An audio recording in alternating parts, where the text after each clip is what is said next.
I think most New Yorkers would say that. Most people who live in New Jersey would say that.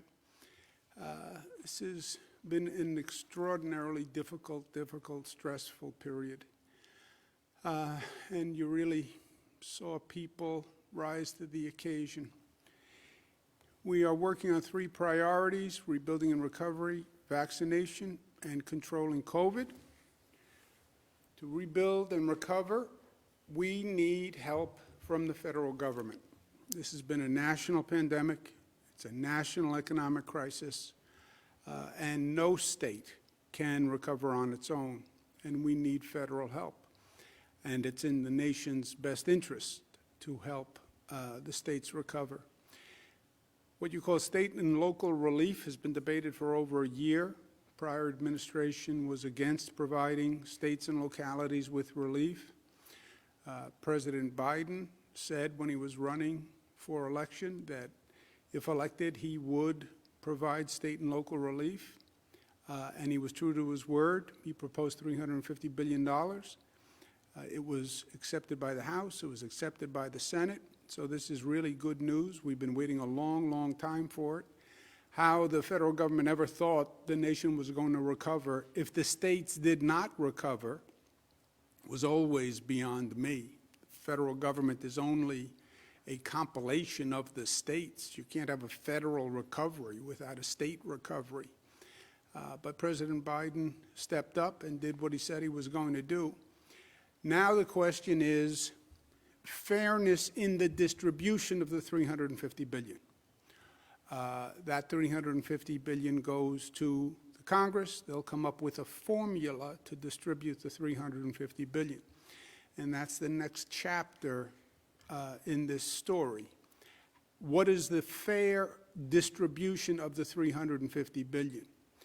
And I believe that it is factually inarguable, but that New York, New Jersey, Connecticut paid a higher price for COVID than other states and other parts of this country. That is just a fact. COVID came to the United States from Europe, not from China, and those flights landed in New York and New Jersey, and they populated the tri-state region. That's why we had the explosion in the numbers early on. That's why we had deaths here before they even had COVID tests, because the virus was coming for 3 months and the federal government had no idea. It was negligence by the federal government. And when you talk about fairness, the federal government should allocate funds in a way that is fair and fair to this crisis. When a state gets hit by a hurricane, that state gets relief. It's not that every state gets relief. The places that paid the highest price for the emergency, and our state and our region paid the highest price for the emergency. We also need fairness in the tax policy. What happened during the Trump administration is it was highly political, and they used taxes to actually hurt certain states and take from certain states. They took tax money from New York, New Jersey, other Democratic states, and they transferred it to Republican states. That's what the quote-unquote SALT provision was all about. SALT is technical and confusing, state and local taxes, but they, for the first time ever, taxed the taxes that people pay. It was the first double taxation in history, and it was a pure redistribution of wealth, saying we're going to take from the richer states and give to the poorer states. They took from New York, they took from New Jersey, they took from Connecticut, they took from California, and they redistributed that money to Republican states. We still have an open litigation on it. So we say to the Congress now, be fair, repair the damage that was done with a hyper-political administration that preceded President Biden, and be fair in the distribution of the COVID relief funds and fair is to distribute the COVID relief funds proportionate to the damage of COVID. That's the next step. Repeal SALT, because every day that SALT is still in place, you have people paying more in taxes that they shouldn't be paying. And it hurts this state and hurts other states that were victims of the SALT attack. And distribute the COVID relief proportionate to COVID relief.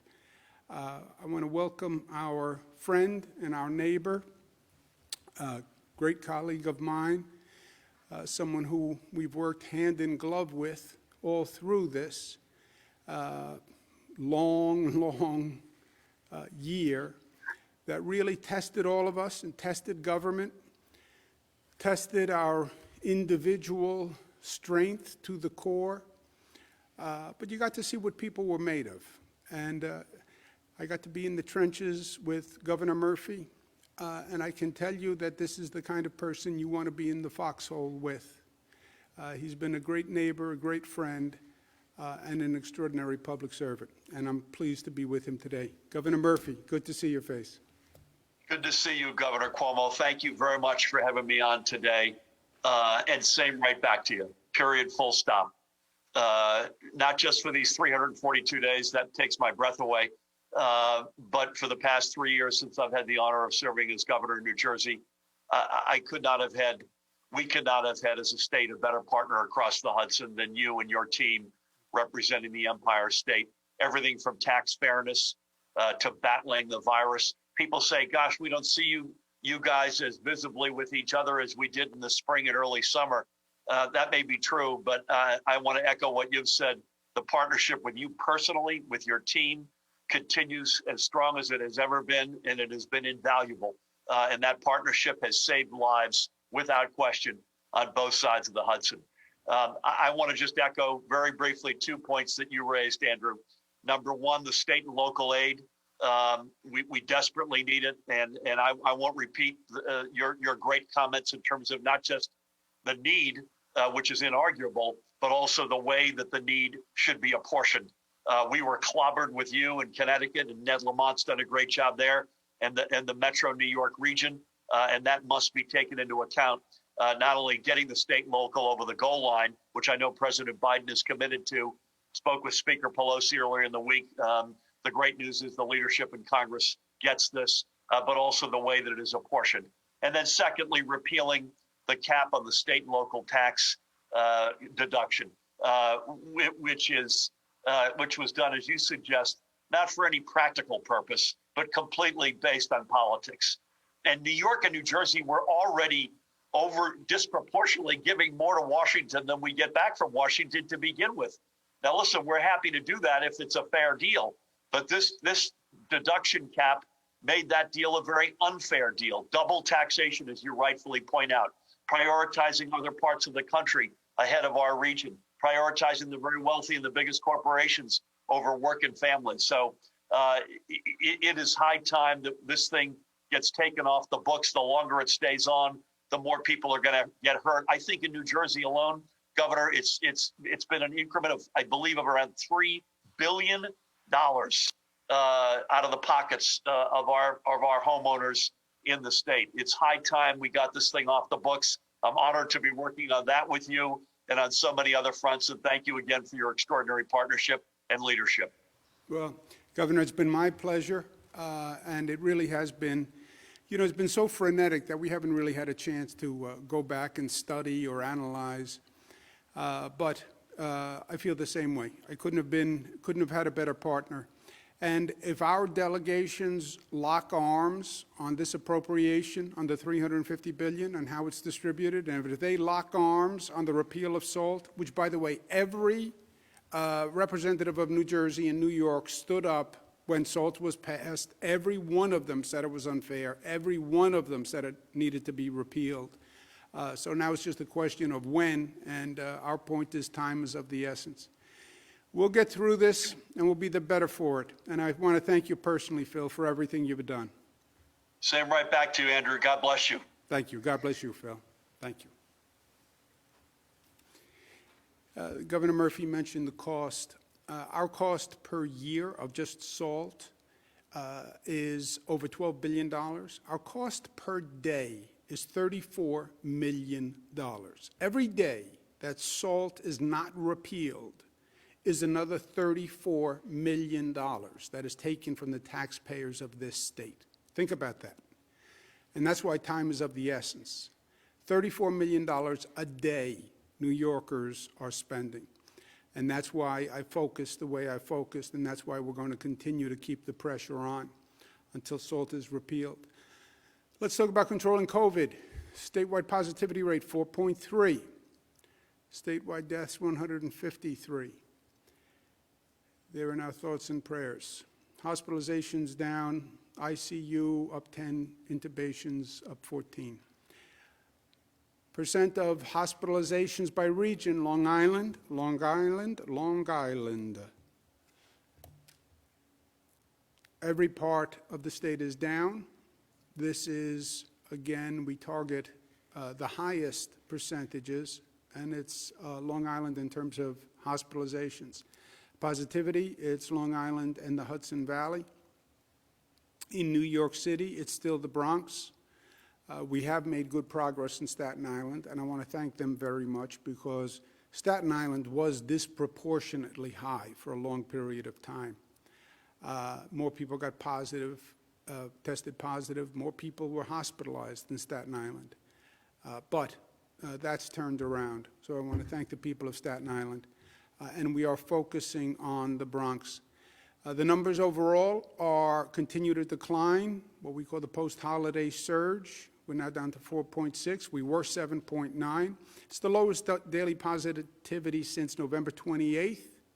So that takes us just to about Thanksgiving, when people started to gather, started to celebrate, and then we started to see that number go up.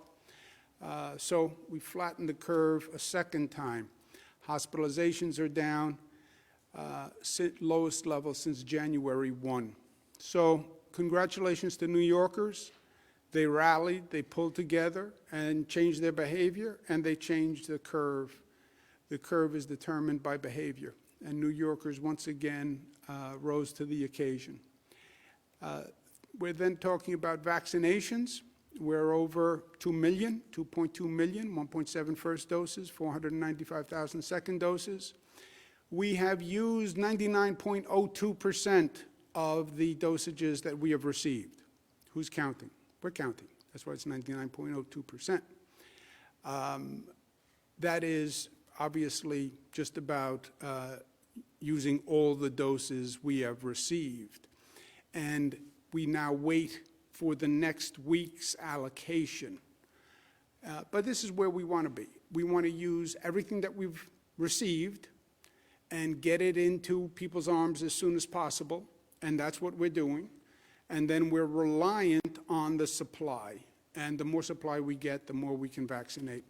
And the Biden administration is working very hard to increase that supply. They have increased that supply. But the more they increase the supply, the more we can actually vaccinate.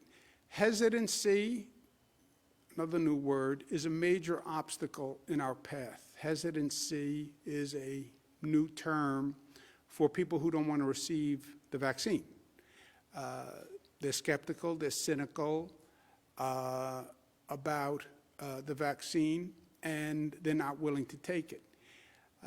All the polling data has shown that you have a higher rate of hesitancy in Black and Latino communities. Association for a Better New York did a poll, a recent one, but it said, again, white population is more willing to take the vaccine than Black or Hispanic New Yorkers. What drives the differential? It's a difference of opinion in the effectiveness of the vaccine. What are the side effects? Distrust of the healthcare system and distrust of government. Well, the Trump administration approved it. Yeah, well, I don't trust the Trump administration. I have that conversation 10 times a day. Yes, it was approved by the Trump administration. It was also approved by the New York State Department of Health and New York State doctors who have been studying it and the side effects, et cetera. But this is a real challenge, and I don't believe in camouflaging a problem, because you never solve a problem that you're unwilling to admit. A perfect sample. Look at the hospital workers, what they call the 1A population. These are people who work in a hospital. They didn't have to schedule a vaccine. They didn't have to get in their car and go drive and wait on a line. The hospital management said to the hospital workers, "We have the vaccine, please take it." And they asked the staff to take it for now 8 weeks, 2 months. Please take the vaccine. It's in the building that they work. Well, who actually took it and who didn't take it? 70% of the workers were white. 63% of the people who took the vaccine are white. 17% of the workers are African American. Only 10% of the recipients are African American. 8% Hispanic or Latino, 10% vaccine recipients. So of hospital workers, Hispanics and Latinos actually overperformed. 11% were Asian, and they were 16% of the people who took the vaccine. So it overperformed with Asian New Yorkers, overperformed with Latinos, underperformed with African American, Black New Yorkers.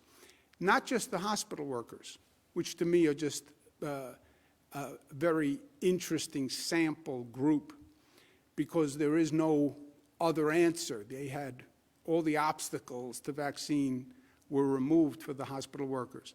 But even if you look at the essential worker population, what's called the 1B, police, fire, teachers, 75% of them are white, 74% of the people who actually received the vaccine. 17% are Black, only 5% took it.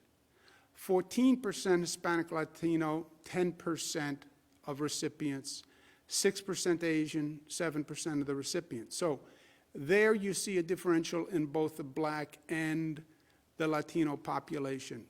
Even for the 65 plus, which is a more diverse group and a more complicated analysis, frankly. But whites, you see about a proportionate representation. Blacks, you see a disproportionate, 13% were eligible, 65 plus, only 4% of recipients. 12% eligible Hispanic Latino, 5% of the recipients. So you see a significant differential there also with the over 65. Asian population just about where they should be. So we have challenges in reaching the Black community. And there are 2 challenges. 1, access. Can they get it? Is it accessible? And 2 is the acceptance or the hesitancy. We have to address both, and we are. The hesitancy must be directly addressed with facts and validation. And I'm speaking to leaders in the Black community, pastors, community groups. We have to get the information out. Yes, there's reason for cynicism. Go back to the Tuskegee experiment. Yes, there are bona fide reasons for distrust of the system. I get that. But it's not true with this vaccine. And that is going to be a process of communication. And we're going to have to talk through it, because we can't deny it. It's real. It has to be addressed. We're starting an advertising campaign, working with validators in the community. But it is an issue that's going to have to be addressed. We expected it. We talked about it early on. We are addressing it, but it still exists. Making special efforts to get into the community, to have the conversations, make it accessible. We're doing more in this state than any state in the nation in this regard. But you can never do enough. One of the things we're doing is mass vaccination sites in high positivity areas, which are also high Black, Latino demographic. And one of the mass vaccination sites is opening today. It's at Yankee Stadium. It is only for Bronx residents. As you saw, the Bronx is one of the highest positivity rates in New York City, and it has been persistent in its high positivity. A landmark in the Bronx, landmark in New York City, is Yankee Stadium. And that is true for many, many decades. I remember the first game my father took me to see in Yankee Stadium. That's back in the days of the Mickey Mantles of the world. But we reached out to Yankee Stadium with a somewhat unorthodox request, which is, would Yankee Stadium be willing to help us with this COVID crisis by making the stadium available as a mass vaccination site? It was an unusual request, I understand that. But the Yankees ownership said, and management said yes, they would. And we now have a mass vaccination site at Yankee Stadium. I want to thank Somos Healthcare, who's actually providing the clinicians. New York City is a partner. I want to thank them. I want to thank the National Guard, which is doing a great job setting it up. They really are extraordinary. But also I want to thank the Yankees themselves.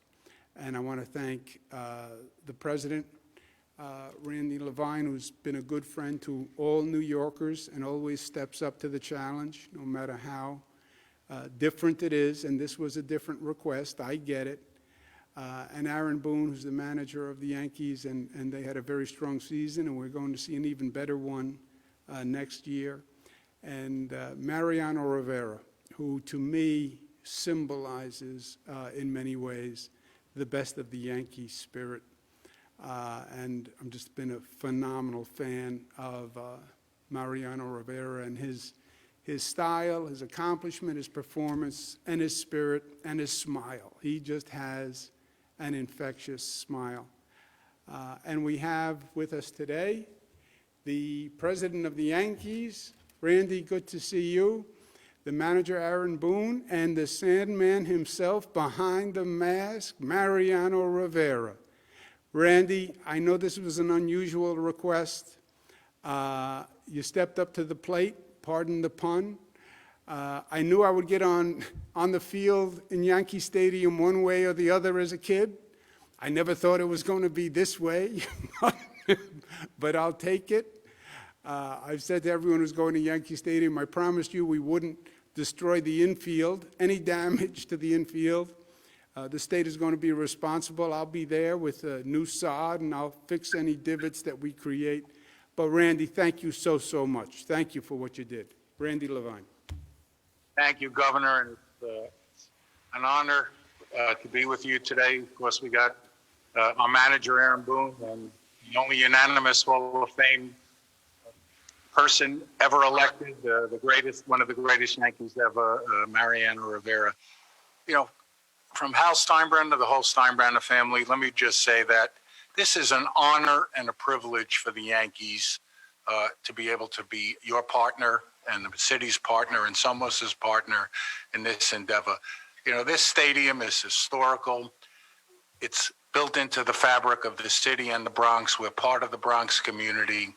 And this is bigger than baseball. This is a bigger purpose than baseball. So we are so honored and privileged to partner with you. We will do whatever it takes to make it better. I came in this morning, there are hundreds of people out there, and Governor, I wish you could see their face because it's hope. We're getting to the end of this. It's hope. And they're registering. Everybody here is communicating. The people on the ground are wonderful. Congratulations on the way this was set up, both to your staff and our staff. It's just phenomenal. So We're here to do whatever it takes because this is the most important thing that each and every one of us are dealing with every day. So please don't ever hesitate to call upon us for anything. And if it's okay with you, I'd like Aaron and Mo to say a few words. Please, please. Thanks, Randy. Thanks, Governor. This is an exciting day in the Bronx. And, this is a special place, Yankee Stadium, and has been the host of a lot of really special opening days. And I would say this is the most special opening day. The fact that, we're able to be out there and really saving lives in this community. Like Randy said, this is a day of hope. And it's really exciting to be here and to be a small part of this. So thank you. Mariano? Governor, thank you. Thank you for those kind of words saying thank you for having me, Randy. But it's amazing because I consider this my house. And I'm here with Dr. Ramon Talash of Somos, dear friend of mine. And it's wonderful what you guys doing, because I used to pitch here and save games. Now this is about saving lives. Randy mentioned it, and he said it. He cannot say it better than that. This is greater than baseball. We're talking about thousands and millions of people. And I walk around the people that were getting the vaccine, and I see so many smile faces. That's what it is all about. Hope is the name of the game right now. And thank God, yes, thank God for everything because Yankee Stadium has been provided. Many, many wonderful games and World Series, but now they're providing opportunities to come here to the people of the Bronx. Our people come here to being vaccinated, and I'm happy. That's why I'm here supporting them. They supported me for so many years. I'm here to support them now. Thank you very much. Well, Randy Levine, I can't thank you enough, and I can't thank you enough on behalf of all New Yorkers. Again, you're right. This is unusual times, but I'll tell you the truth. You really do get to see what people are made of. And when I called you, I knew how unique this request was, and you could have very easily said no, thank you. But you were 100% open, and your entire group has been fantastic to work with. So, Randy Levine, I can't thank you enough. Manager Boone, you had a great season. We'll have a better one. Mariano, your spirit means so much to the people of this state. The love they have for you and your credibility that you are there today and you're saying that this is smart and this is what people should do, I think is going to go a long way. And the words you just used, that you've saved games in that stadium, which is totally true, and now you're saving lives. Truer words were never spoken. And there's a sweet poetic irony in that. You are saving lives. And this vaccine does save lives. And that's why it's so important that people know that and people accept it. Because this vaccine can save their life. And your presence today is going to bring that message home to many, many people because they do trust you and they do respect you. So thank you very much for being part of this today. Governor, can I add, Please, Mr. Levine. to help get people here, what we're going to do? So all you Yankee fans and baseball fans, we're going to have some Yankee, over the next couple of days, some little Yankee trinkets and gifts for people to help incentivize them coming down here. Well, Randy, Yes. I'm coming. Save some for me, Randy. So put Got them you on the covered, side. We got you covered always. Randy Levine, Mariano Rivera, Manager Boone. We'll replace the turf. You can take any of it. It's the one thing I'm competent to do on the field is to do the seating. That's all I can do. But Mariano, Mariano, Mariano, you should know, I've gotten pretty good at hitting a curveball in this job. I'll tell you the truth, because they throw a lot of curveballs in my league. Thank you all very much. God bless you. Thank you very much. I'll see you soon. Thank you. Thank you. Okay. Oh, that was a treat. And that's an important message. And Yankee Stadium and the Bronx and Mariano Rivera, I hope people hear those words, and I hope they take them to heart. We have maintained a priority focus on hospital workers on the vaccine, or else, if there is another variant, if there is another surge, if the hospital workers are not vaccinated, they will get sick. If the hospital workers get sick, the hospitals will fail. That's why the priority for the hospital workers. Also, nurses, doctors, these are the frontline heroes. Everybody says that. They are more exposed to the COVID vaccine than anyone else. Everybody knows that. And if they ever got the COVID, they would be super spreaders. Everybody knows that. So we prioritized and focused on vaccinating hospital workers.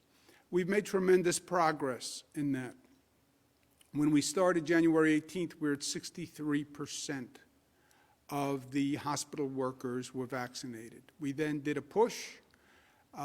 Every day I talked about it. We went up to 72%. We are now at 75%. That is exactly where we needed to be, and we are there. And it was a great effort on behalf of the hospitals to get there, and I want to thank them very much because it has been a tremendous amount of progress in a relatively short period of time. And remember, they are also dealing with the hesitancy issue in the hospitals. And they can offer to the staff, but they can't mandate that the staff takes it. So they did have to have the conversations and the education and the communication that we've been talking about. But many of the hospitals did a great job, and overall they did a great job because we're at 75%. There is still a very uneven performance in this regard, and this still has to be addressed. You have some hospitals that are at 100%, and then you have hospitals that are at 40%. That is a major disparity. And the differential between literally the higher performing and the lower performing is over 100%. So that is a problem. I've asked the local health departments, please focus on the lower performing hospitals, especially those local governments that run the hospital. These are your hospitals. Please get the performance up. But overall, it has been a great, great success. The hospitals have had 8 weeks to focus on their staff, and that's how we achieved the 75%. We're giving them 1 more week to do the last workers.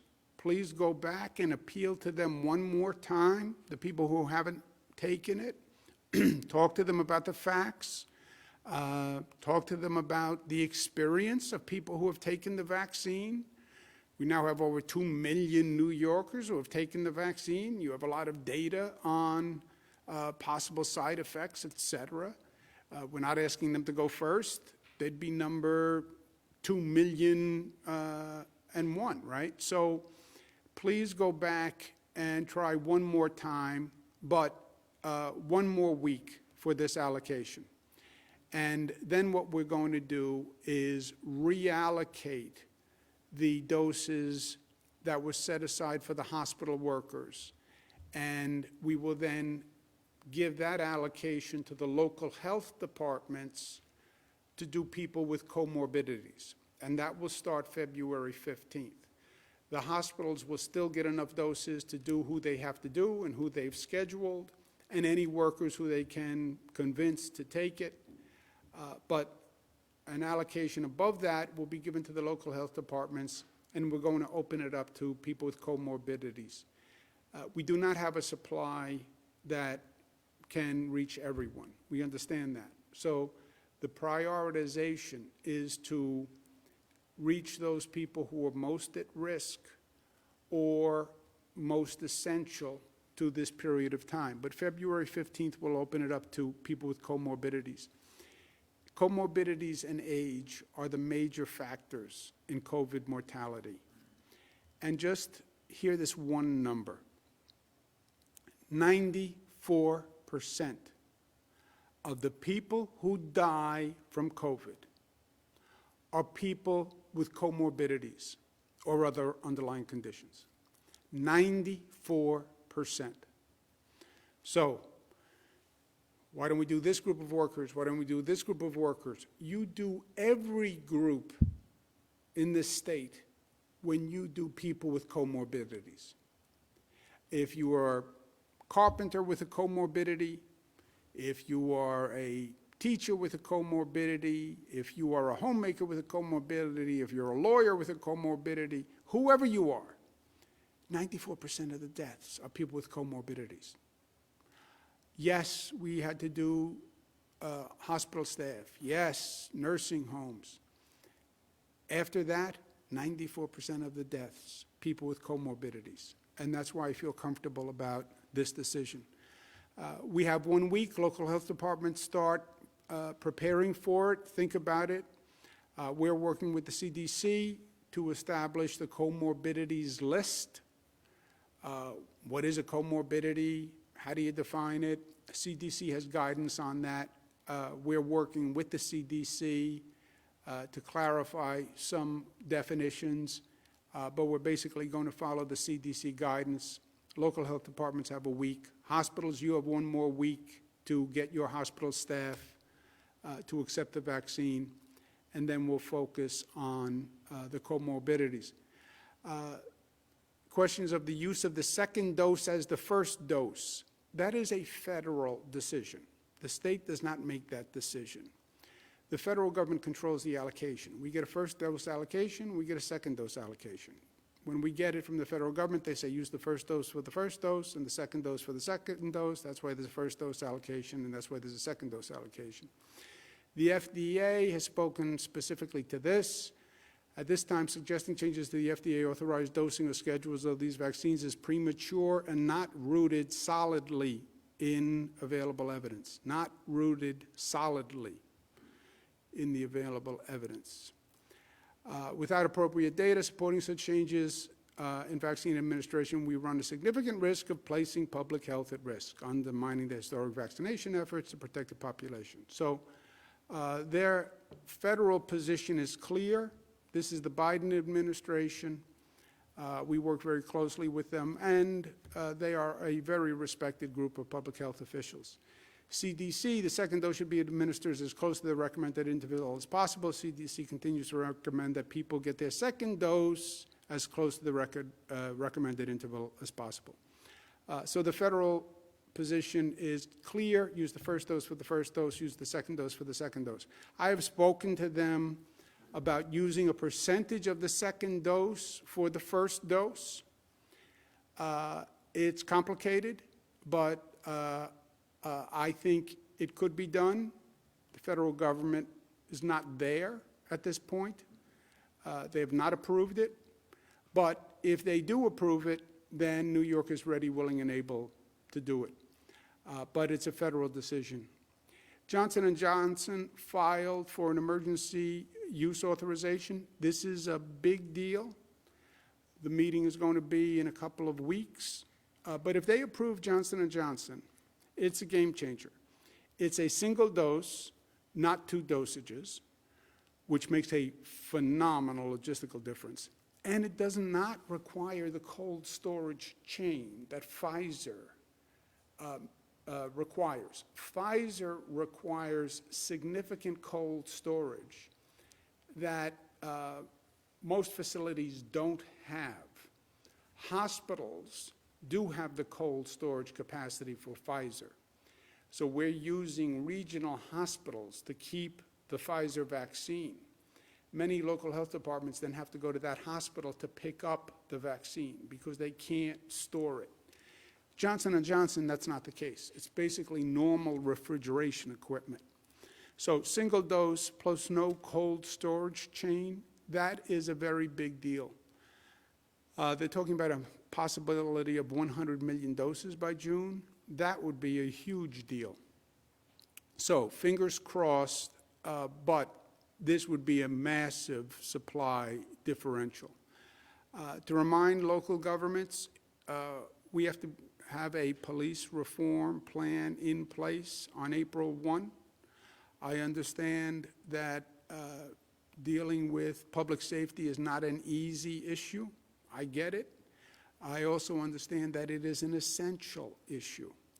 We're talking about rebuilding the economy. We're talking about reopening. We're talking about getting people to go back to work. We're talking about getting people to come back from vacation homes and go back to cities. They have to be safe. They have to be safe. That is the foundation. And yes, I get the tensions, and I understand it's hard to address the tensions between the community and the police, but it's always about trust and respect. And the collaboratives have to be undertaken, and we have to have the conversation, and we have to reach a place of commonality. And that's 55 days away. Local governments that don't have a passed public safety reform plan passed by their legislative body, signed by their chief executive, they will not be eligible for state funding. And if they receive state funding, there would be a monitor that would be put in place. So 55 days, please, let's get this done. Variants of interest, another new term, goes in the new COVID dictionary with hesitancy. Variants of interest. We've identified 15 new variants of interest cases, 59 total UK strains in New York now. That number is up. The UK strain is reportedly up to 70% more transmittable. That is a frightening thought. So we're watching it closely. CDC is watching it. Other countries are watching it. But we do now have 59 cases. This is where they are. It's all throughout the state, and it is something that we are watching. All those numbers are now on the way down. All those numbers are on the way down. Well, what could change it? A variant strain could change it. A variant strain that is more infectious, more transmittable, or more lethal, or a variant strain that is resistant to the vaccine. Those could all be game changers. So we deal with the here and now. We deal with the facts that we have now. We deal with the reality that we face now. But we're aware of new possible threats in the future. If those new possible threats actualize, we will respond to them accordingly, as we have all through this. Mariano Rivera, you don't know what the pitcher is going to throw. The pitcher throws the ball. You watch the pitch, and you adjust the swing accordingly. So we wait to see what the COVID pitcher throws, depending on whether it's a fastball or a sinker or a curveball. Then we will adjust our swing accordingly. But right now all the numbers are down, but we're aware that the pitcher has the capacity to throw a curveball. And we are ready for the curveball if that pitch comes. Yesterday, I sent a letter to the congressional delegation, and I had a conversation with them on the phone on the same topic that we talked to Governor Murphy about earlier. The allocation of the $350 billion is everything. And I understand the congressional process. I respect the congressional process. I understand that COVID has affected every state. COVID has not affected every state the way it has affected this state. That is the fact. My job as governor of New York is to represent the people of the state. I fight for the people of the state.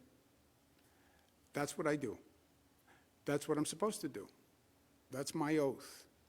This state deserves a disproportionate amount of the federal aid because we had a disproportionate amount of the pain and the loss. We had more economic loss. We had more deaths. We had more disruption. In many ways, we did the nation a service because we dealt with this issue before anyone else. And they could see what was happening in New York and learn from what was happening in New York. Going second or going third or not having the COVID issue until 3, 4, 5 months after New York dealt with the problem was a significant advantage. We had no notice. That's why I call it an ambush. We couldn't prepare our hospitals. We couldn't prepare our people. We didn't even know it was here because the federal government never told us. That's why it's their federal negligence. Now you're going to allocate funding to pay for the damage. We had more damage. Hurricane hits a block. There are 20 homes on the block. Some homes have more damage than other homes. You have to allocate funding to rebuild the homes on that block. The homes with more damage get more funding because they had more damage. All 20 homes don't say, we should have the same amount of money and the same amount of funding because we were all involved in the hurricane. No. The house that had more damage from the hurricane should have more funding because they have more repairs to do. No house was more damaged than the house of the state of New York. That is a fact and an inarguable fact. So put the politics aside and deal with the COVID facts. It's called the COVID relief bill. COVID relief. Provide the relief that COVID caused. That's our point. Last point, Super Bowl weekend. Yay, let's have a party. Let's have a party, but let's celebrate smart, right? We just went through the holiday surge. Celebrate, but celebrate smart. Super Bowl, celebrate smart. And the Bills aren't even in the Super Bowl this year. So TV works fine. We are New York tough, smart, united, disciplined, loving. Let's take some questions. Operator? Thank you, Governor. If you'd like to ask a question, please use the raise hand function at the bottom of your window. We'll take a brief moment to compile the Q&A roster. Governor, your first question comes from Peter Haskell at WCBS 880. Peter, your line is now open. Please unmute your microphone. Hey, Governor, I want to ask you about indoor dining. I get that Valentine's Day is the start, but a lot of couples prefer not to go out on a school night. Would you consider changing that to Friday or Saturday? And secondarily, what about extending the curfew outside of New York for Super Bowl Sunday? First of all, Peter, how great was Mariano Rivera? Wasn't he beautiful? Beautiful. Yeah, he is a special human being. I've had a chance to meet him. He really is special. He has that infectious personality, and I hope people listen to him. First of all, true romantics honor Valentine's Day as Valentine's Day. A true romantic, Peter, says, yes, it's a school night, but Valentine's Day is Valentine's Day. Would I consider opening the restaurants early? We follow the data, we follow the facts. So let's talk on Monday, okay? And let's see what the numbers look like on Monday. And then we can talk about Friday on Monday when we see the facts. I get the point. I've talked to the restaurants about it. They are eager to do indoor dining. I get the point about Friday, Saturday. But let's look at the numbers over the weekend and talk about it on Monday. But I do hear you, and I do get the point. And look, I want to reopen as much as anybody wants to reopen anything, on every level. It's on the numbers and safe. But let's look at the numbers over the weekend, and then we'll have the conversation on Monday. Who has an answer to Peter's second question? Peter, are you still there? Yeah, I'm What was here. the second part of the question? Second question was extending the 10 p.m. curfew for Super Bowl Sunday. Yeah, the curfew,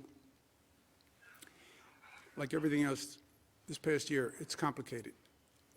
In this state, we do not have a differential, we don't have different licenses for restaurants and bars. Many states license bars separately from restaurants. In retrospect, I can see why. We have one license, and it doesn't distinguish between a bar or a restaurant. If we could separate the two, then you could argue for different times at a restaurant than a bar. We don't have that ability. It's one license. And the curfew is because when people tend to stay later and they're just drinking, then there's more gatherings. You can't drink and wear a mask. Actually, they have some masks with a sippy straw, but I don't know that you really want to sit at a bar and drink through a sippy straw. So that's the point of the curfew. And no, we're not thinking about changing the curfew for Super Bowl Sunday. Maybe if the Bills were in the Super Bowl, it'd be a different conversation. Just kidding. Anyone want to add anything on that? Want to add anything else? Okay, next question, operator. Governor, next up we have Gwen Hogan from WNYC. Gwen, your line is now open. Please unmute your microphone. Can you hear me, Governor? Yep. Thanks so much for taking my question. I appreciate it. Just on the first point, have you read the letter from the Albany Press Corps? Are you considering implementing those changes? But in terms of what my questions are today, when will you give us a list of pre-existing conditions? This is something folks have been asking for a long time. And secondly, can you explain why your administration does not consider prisons congregate settings? The list of pre-existing conditions, we're going to follow the CDC list. So if you go pull up the CDC list, you have the list. We need some clarifications because some items on the list raise questions for the health professionals, and that's what we're working through. But if you take the CDC list, you have the basic list. Prisons, we are vaccinating people in prisons on the same basis that we're vaccinating people in the general public. So it's 65 plus and the people who are medically frail in the prison system. When will that start, Governor? It has started. Today? Because it had not started yesterday. Does anyone know? We announced yesterday that it started, so as of today, we're beginning to do that. And Do you know how many folks have got? And I didn't No, get. it's a universe of, I'm sorry, Governor. Go ahead. Excuse me. It's a universe of 1,075 people, so it shouldn't take very long, but yes, it's starting today. I did not see the letter from the Albany Press Corps. But so, I'm sorry, you didn't answer my earlier question. Why are prisons not considered congregate settings? Because people in shelters can receive vaccines if they're under 65. Other types of congregate settings are eligible for vaccination under 1B. I don't know the specific definition of congregate. I know for the prison system, we are doing 65 plus and medically frail, which is the same situation for a person in a a senior citizen who's living in an apartment, et cetera. It's the same set of rules for both. Okay? Next question, operator. Governor, next up we have Dennis Slattery from the Daily News. Dennis, your line is now open. Please unmute your microphone. Good afternoon, Governor. How are you? Hiya, Dennis. How we doing, buddy? Doing okay. I just had a quick question about, so today, you're appearing with Governor Murphy. You guys are talking about SALT and other items that impact the budget. One thing I was curious about, though, Jersey joined a lawsuit that's going to the Supreme Court that would impact the commuter tax, and it could, decide the fate of about $1 billion in income tax revenue. Have you talked to Governor Murphy about this? Our staff has talked about it. It's no doubt, we have a difference of opinion. That lawsuit could have devastating consequences to the state if we're not successful. I believe we will be successful and we should be successful, but there's no doubt that it would have devastating consequences. But look, at the same time, Dennis, there is no path forward that doesn't bring back the New York City or New York State economy, right? There is no long-term path that doesn't address the chronic problems in New York City. The COVID issue, vaccines, crime issue, these have to be addressed long-term. Because, yes, the lawsuit is about, well, if you live in New Jersey, should you pay? If you stay at your house in the Hamptons, should you pay? If you live in the Hudson Valley in your summer house and you moved out of the city and you're now in your Hudson Valley summer house, should you pay? If you went to Florida, should you pay the New York City tax? That's the lawsuit. But long-term, the person who's now in the Hamptons has to move back to New York City. The person who's in their Hudson Valley house has to move back to New York City. The person who's in Florida has to move back to New York City. If they don't, your problem is going to be bigger than the lawsuit because you're going to have a fundamental shift in the economics of the city. So there is no long-term answer other than have people move back to the city because they're not afraid of COVID, and you do have arts operating, and you do have theater, and the energy of the city is back, and the city is safe. That's the only long-term path, Dennis. Next question, operator. Governor, next up we have Patrizio Rubeo from Radio Catskill. Patrizio, your line is now open. Please unmute your microphone. How you doing, Governor? My question is about police reform. April 1st is right around the corner for the police reform to be submitted by the towns, villages, and the cities. But what happens after that? Will the state have any oversight on whether or not the plans submitted are implemented? Good question.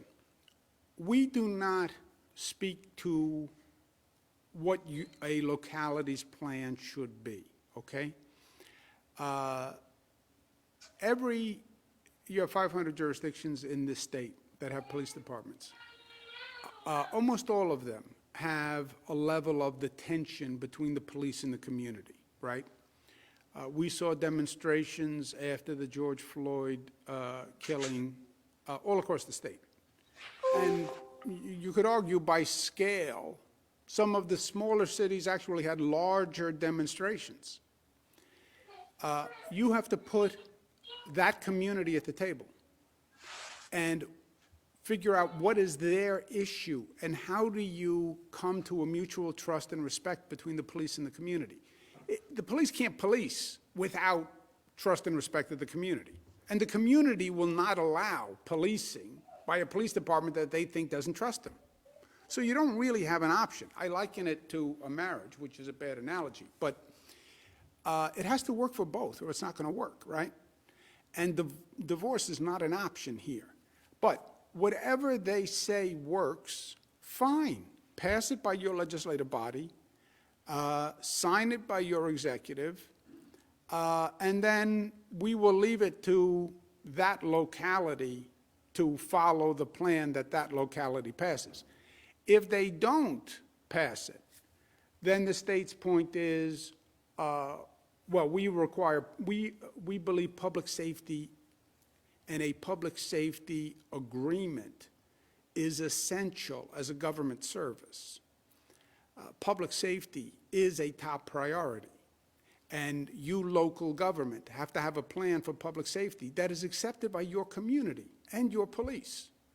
If you don't have that plan, and we started talking about this a year ago, so they had plenty of time. If you don't have a plan by April 1, then the state's not going to fund you, or will put in a monitor over your police, and the monitor will make sure everybody's working to get that plan done. But public safety is a fundamental responsibility of government. I believe that.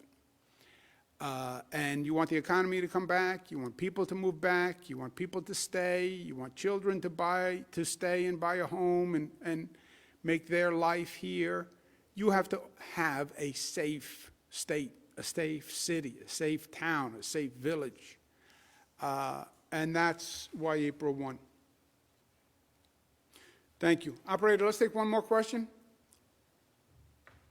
Governor, your last question comes from Michelle Brown at News 12. Michelle, your line is now open. Please unmute your microphone.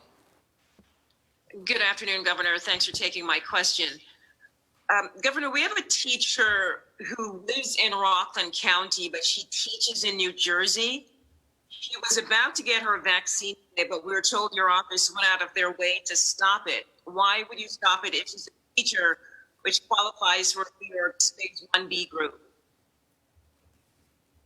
I have no idea. That's like a mind bender. New York State resident teaches in New Jersey, and you say she was stopped from getting a vaccine in New York? Yes, correct, in Rockland County. Huh. Does anyone know what that situation is? I don't, but I can't imagine that that's true, so I'm happy to look into it right after this, and we'll get back to you directly, Michelle. But teachers in New York who work in New York can get vaccinated in New York the same way that firefighters, police officers, regardless of which states they're in, although in other states where they work, they're also honored with reciprocity. But we'll get the specific answer for you on that. I could see, Michelle, where someone was confused at a site, right? Because this is a little wrinkle on the situation. But our policy is no, they would receive a vaccine in this state. Is Governor Murphy still there? Nope. All right. Thank you, Governor. Thank you, Michelle. All right, thank you all very much. Have a good weekend.